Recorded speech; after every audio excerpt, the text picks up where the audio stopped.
नमस्कार। आकाशवाणी से प्रस्तुत है समाचार प्रभात।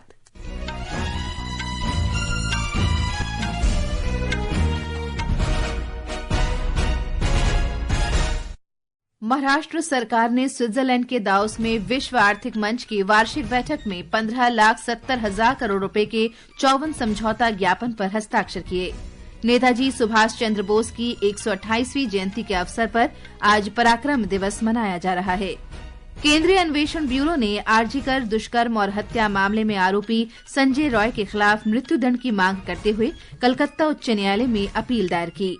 महाराष्ट्र के जलगांव जिले में पुष्पक एक्सप्रेस के यात्रियों के एक अन्य ट्रेन की चपेट में आने से 12 लोगों की मौत। कर्मचारी भविष्य निधि संगठन के सदस्यों की संख्या में पिछले साल नवंबर के दौरान 14,63,000 की वृद्धि।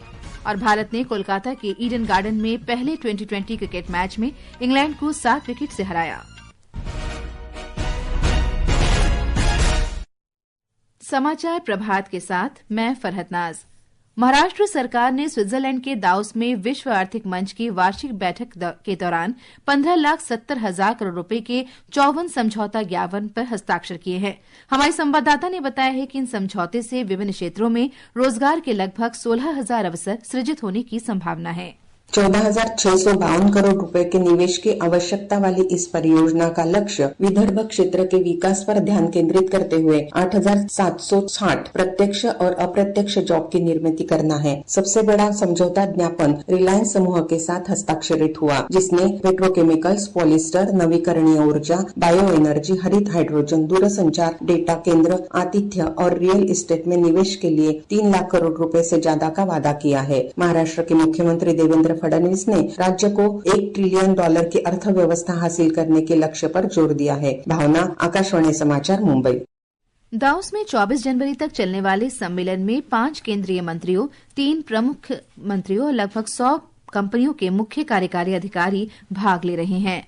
वहीं तेलंगाना सरकार ने भी नागरकुर्नूल, मंचेरियल और मुलुगु जिलों में 3 पम्प्ड स्टोरेज पनबिजली परियोजना विकसित करने के लिए सन पेट्रोकेमिकल्स के साथ समझौता ज्ञापन पर हस्ताक्षर किए हैं। इन परियोजनाओं की संयुक्त क्षमता 3,400 मेगावाट होगी। स्विट्जरलैंड के दावोस में विश्व आर्थिक मंच में इस समझौता ज्ञापन पर हस्ताक्षर किए गए। महाराष्ट्र में कल शाम जलगांव जिले में हुई ट्रेन दुर्घटना में 12 लोगों की मौत हो गई और कई अन्य घायल हो गए। ब्यौरा हमारे संवाददाता से। ये दुर्घटना बुधवार को जलगांव जिले के पाचोरा रेलवे स्टेशन के पास शाम करीब 4 बजे हुई। सेंट्रल रेलवे के मुख्य जनसंपर्क अधिकारी डॉक्टर स्वप्निल नीला ने बताया कि पुष्पक एक्सप्रेस में एक कोच में आग लगने की अफवाह के कारण ट्रेन की अलार्म चेन खींची गई, जिसके बाद कुछ यात्री ट्रेन से नीचे उतर गए। जब वे पटरियों पर थे तो विपरीत दिशा से आ रही कर्नाटक एक्सप्रेस ने उन्हें टक्कर मार दी। महाराष्ट्र के मुख्यमंत्री देवेंद्र फडणवीस ने इस दुर्घटना पर शोक व्यक्त किया और मृतकों के परिजनों को 5 लाख रुपए की आर्थिक सहायता देने की घोषणा की। उन्होंने ये भी कहा कि राज्य सरकार घायलों के चिकित्सा का खर्च वहन करेगी। श्री फडणवीस ने इस दुर्घटना के बारे में केंद्रीय गृह मंत्री अमित शाह को भी जानकारी दी है। अंकिता आप्टे, आकाशवाणी समाचार, मुंबई। राष्ट्रपति द्रौपदी मुर्मू, प्रधानमंत्री नरेंद्र मोदी, केंद्रीय गृह मंत्री अमित शाह और रेल मंत्री अश्विनी वैष्णव ने शोक संतप्त परिवारों के प्रति संवेदना व्यक्त की है और घायलों के शीघ्र स्वस्थ होने की कामना की है। सभी शवों को जलगांव के सरकारी मेडिकल कॉलेज और अस्पताल भेजा गया है।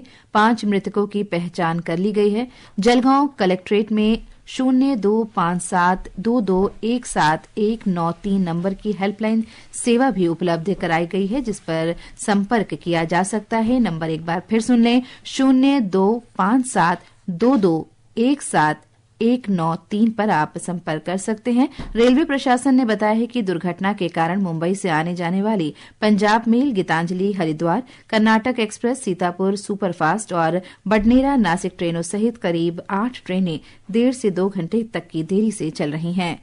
केंद्रीय अन्वेषण ब्यूरो सीबीआई ने आरजीकर मेडिकल कॉलेज दुष्कर्म और हत्या मामले में दोषी संजय रॉय के खिलाफ मृत्युदंड की मांग करते हुए कलकत्ता उच्च न्यायालय में अपील दायर की है। कोलकाता की सियालदह की एक सत्र अदालत ने सोमवार को मुख्य आरोपी संजय रॉय को आजीवन कारावास की सजा सुनाई थी।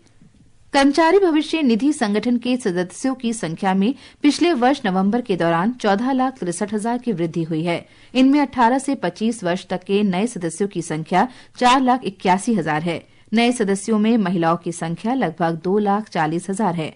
श्रम और रोजगार मंत्रालय के अनुसार ये वृद्धि रोजगार के अवसरों में बढ़ोतरी और संगठन के आउटरीच कार्यक्रम की सफलता से हुई है। देश के सकल घरेलू उत्पाद में वर्ष 2030 तक डिजिटल अर्थव्यवस्था का 20% योगदान होगा।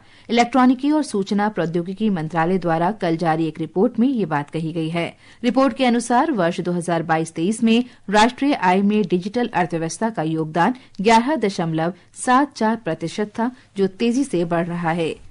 ये समाचार हमारी वेबसाइट www.newsonair.gov.in और हमारे news on AIR mobile app पर भी उपलब्ध हैं।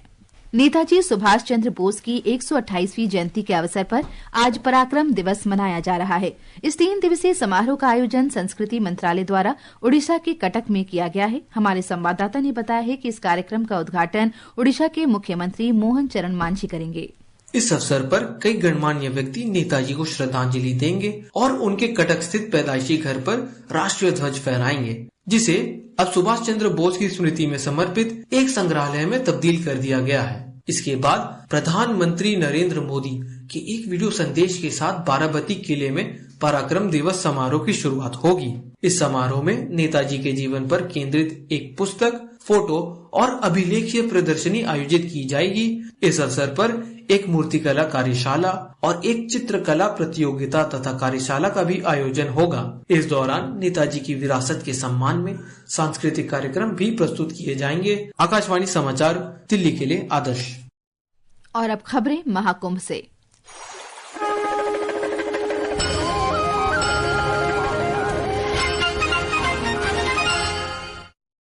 उत्तर प्रदेश में प्रयागराज में चल रहे महाकुंभ के दौरान आवश्यक सुविधाओं की उपलब्धता जानने के लिए नया चैटबॉट जारी किया गया है। हमारे संवाददाता ने बताया है कि इस चैटबॉट का उद्देश्य महाकुंभ में श्रद्धालुओं के अनुभव को बेहतर बनाना है।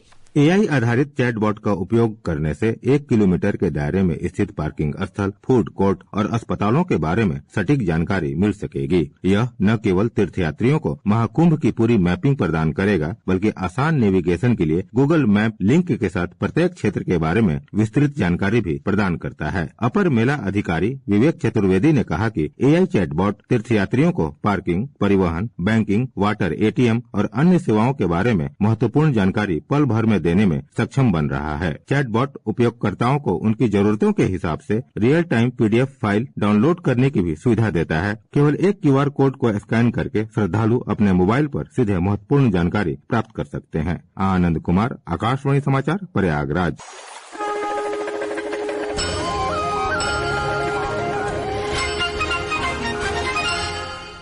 राष्ट्रीय राजधानी के कर्तव्य पथ पर आज गणतंत्र दिवस परेड की फुल ड्रेस रिहर्सल होगी। ये अभ्यास सुबह 10:30 पर विजय चौक से शुरू होकर लाल किले तक जाएगा। अभ्यास के दौरान दिल्ली मेट्रो रेल सेवाएं यात्रियों के लिए उपलब्ध रहेंगी और सभी स्टेशन खुले रहेंगे।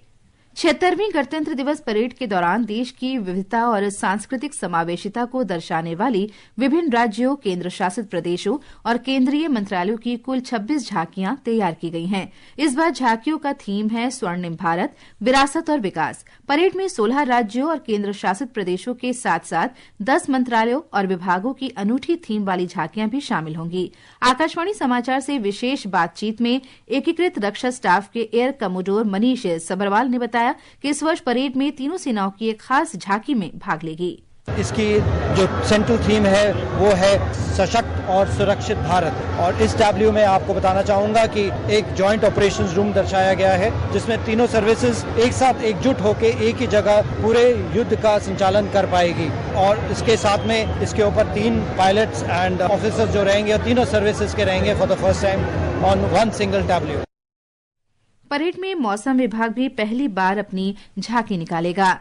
दिल्ली विधानसभा चुनाव के लिए 5 फरवरी को मतदान होगा। आकाशवाणी समाचार दिल्ली विधानसभा चुनाव पर विशेष श्रृंखला का प्रसारण कर रहा है। इस श्रृंखला में आज हम बात करेंगे बादली निर्वाचन क्षेत्र की। दिल्ली की बादली सीट पर इस बार सबकी निगाहें हैं। इस सीट पर कांग्रेस के प्रदेश अध्यक्ष देवेंद्र यादव का मुकाबला आम आदमी पार्टी के उम्मीदवार अजेश यादव से है। वहीं भाजपा ने इस सीट से दीपक चौधरी को मैदान में उतारा है। 2020 के विधानसभा चुनाव में अजेश यादव ने करीब 30,000 वोटों से भाजपा प्रत्याशी विजय कुमार भगत को मात दी थी। 2,30,000 से अधिक मतदाताओं वाली इस सीट पर 1,30,000 से अधिक पुरुष और 1 लाख से अधिक महिला मतदाता हैं। क्षेत्र के प्रमुख मुद्दों की बात करें तो सड़कों के खराब रखरखाव, जल निकासी, कई जगहों पर स्ट्रीट लाइटों का न होना और गंदगी प्रमुख समस्याएं हैं। दिल्ली के उत्तर पश्चिमी जिले के रोहिणी में स्थित इस सीट पर इस बार तीनों दलों के प्रत्याशी जोर शोर लगा रहे हैं।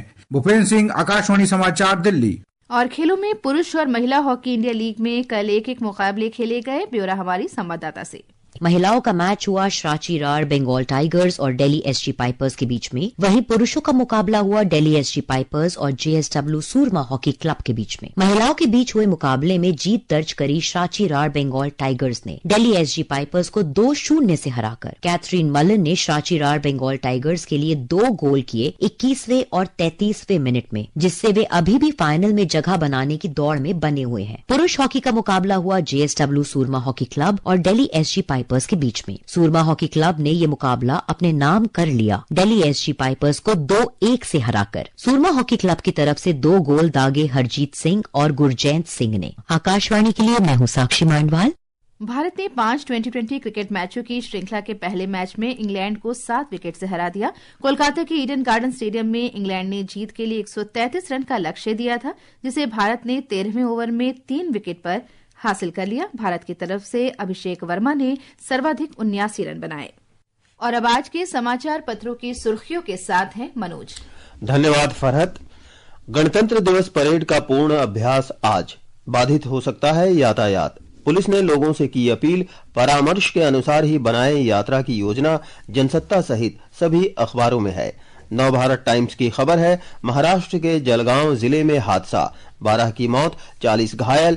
पुष्पक में आग की अफवाह से कूदे यात्री, दूसरी ट्रेन ने कुचला।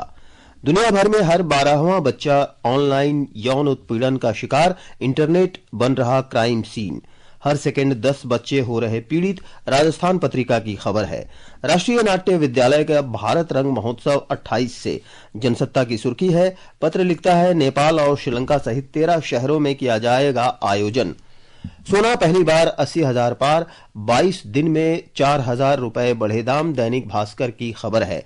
राष्ट्रीय सहारा ने अपने महाकुंभ 2025 के पन्ने पर अलग अलग खबरें प्रकाशित की हैं। आज कम हो जाएगा तापमान, वीकेंड पर कोहरे का अलर्ट। नवभारत टाइम्स सहित कई अखबारों की सुर्खी है। धन्यवाद मनोज। और अंत में मुख्य समाचार एक बार फिर। महाराष्ट्र सरकार ने स्विट्जरलैंड के दावोस में विश्व आर्थिक मंच की वार्षिक बैठक में 15,70,000 करोड़ रुपए के 54 समझौता ज्ञापन पर हस्ताक्षर किए। नेताजी सुभाष चंद्र बोस की 128वीं जयंती के अवसर पर आज पराक्रम दिवस मनाया जा रहा है। केंद्रीय अन्वेषण ब्यूरो ने आर्जिकर दुष्कर्म और हत्या मामले में दोषी संजय रॉय के खिलाफ मृत्युदंड की मांग करते हुए कलकत्ता उच्च न्यायालय में अपील दायर की। महाराष्ट्र के जलगांव जिले में पुष्पक एक्सप्रेस के यात्रियों के एक अन्य ट्रेन की चपेट में आने से 12 लोगों की मौत।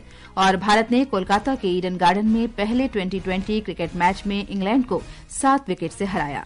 इसके साथ ही समाचार प्रभात का ये अंक समाप्त हुआ। नमस्कार।